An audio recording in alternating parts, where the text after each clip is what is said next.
چچا زاد، پھوپھی زاد، خالہ زاد، مامو زاد، یہ ان بہنوں سے جو بہن ہے نہیں حقیقت میں لیکن مجازن بہن کہا جاتا ہے قریبی رشتے کی وجہ سے، ان میں نکاح کو رواج دینا چاہیے. بہت سارے فضائل ہیں اس کے. پہلی بات، قرآن مجید نے الگ سے پروٹوکول دیا ہے ان 4 رشتوں کو.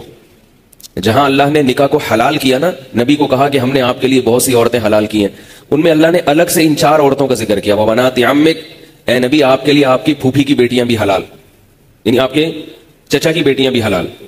وبنات عماتک، اور آپ کی پھوپھی کی بیٹیاں بھی حلال. وبنات خالک، اور آپ کے ماموں کی بیٹیاں بھی آپ کے لیے حلال. وبنات خالاتک، اور آپ کی خالہ کی بیٹیاں بھی. تو ان کو الگ سے ہائی لائٹ کیا جا رہا ہے. کوئی تو حکمت ہوگی نا، یہی کہ بھئی یہ تو ہے ہی. ہمارے حضرت فرمایا کرتے تھے کہ یہ تو رشتے اللہ نے پیدا ہی شادی کے لیے کیے ہیں. جو رشتے اللہ نے پیدا ہی شادی کے لیے کیے ہوں، کیا ان کو اللہ لنگڑے لولے بچے پیدا کرنے کے لیے کرے گا؟ ہے بھائی، کیا ہو گیا؟ وہ اس لیے پیدا کرے گا تاکہ لنگڑے لولے بچے پیدا ہو؟ ایسا تھوڑی ہوگا. دوسرا مسئلہ یہ ہے کہ ان میں نکاح میں ایک اور فائدہ ہے، صلہ رحمی. رشتہ داری کیا ہوتی ہے؟ بولو نا، مضبوط.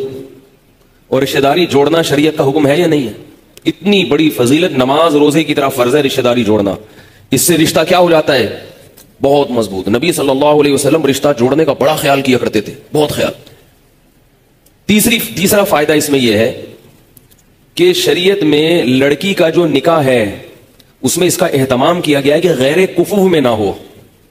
غیر کفو کا مطلب ہے کہ لڑکا لڑکی کے پیرلل یا اس سے برتر ہونا چاہیے، اس سے کمتر نہیں ہونا چاہیے، خاندانی لحاظ سے خاص طور پہ. بھائی جس خاندان سے لڑکی کا تعلق ہے، لڑکا ویسے ہی خاندان سے بلونگ کرتا ہو. کرتا تو اردو میں ہی ہوگا لیکن آج کل انگلش میں کیا کرتا ہو؟ وہ بلونگ کرتا ہو. کس خاندان سے؟ ایسے خاندان سے جو لڑکی کے برابر ہو یا اس سے افضل ہو، اس سے نیچے نہ ہو. اسلام میں ذات پات کا فرق نہیں ہے لیکن نکاح کے لیے اس کا خیال کیا گیا ہے کہ لڑکی اونچے خاندان سے کسی کمتر لوگوں میں نہیں جانی چاہیے، ورنہ کس کا نقصان ہے؟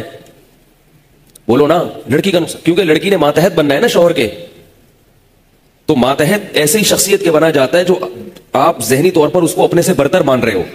اگر وہ بھنگی چماروں میں چلی گئی، بڑے اونچے خاندان سے چلی گئی، کہاں؟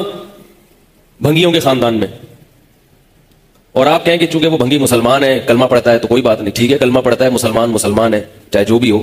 لیکن لڑکی ذہنی طور پر اپنے شوہر کو اپنے سر کا تاج نہیں بنائے گی، اطاعت نہیں کرے گی. اس کو برتری کا احساس ہوگا، میں اونچی اور یہ کیا، میں اس کی کیوں مانوں؟ اس سے طلاق کا ریشو، بولو نا بھائی، بڑھے گا. اور نہیں بھی طلاق ہوگی تو پھر ایک مصیبت، ساری زندگی ایک ٹینشن. تو یہ جو چچا زاد، پھوپھی زاد، خالہ زاد، مامو زاد بھائی کے رشتے ہیں، یہ سارے کفو ہوتے ہیں خاندانی اعتبار سے. ان میں کوئی بھی خاندانی اعتبار سے غیر کفو، بولو نا بھائی، نہیں. تو شریعت میں جو کفو کی تلاش ہے وہ کیا ہو جاتی ہے؟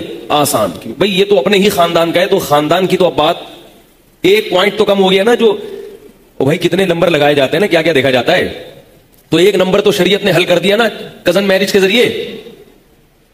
اب اس کی تو تحقیق کی ضرورت ہی نہیں. خاندان تو یہ ہے نا، جو تم ہو وہی ہے. کیا خیال ہے؟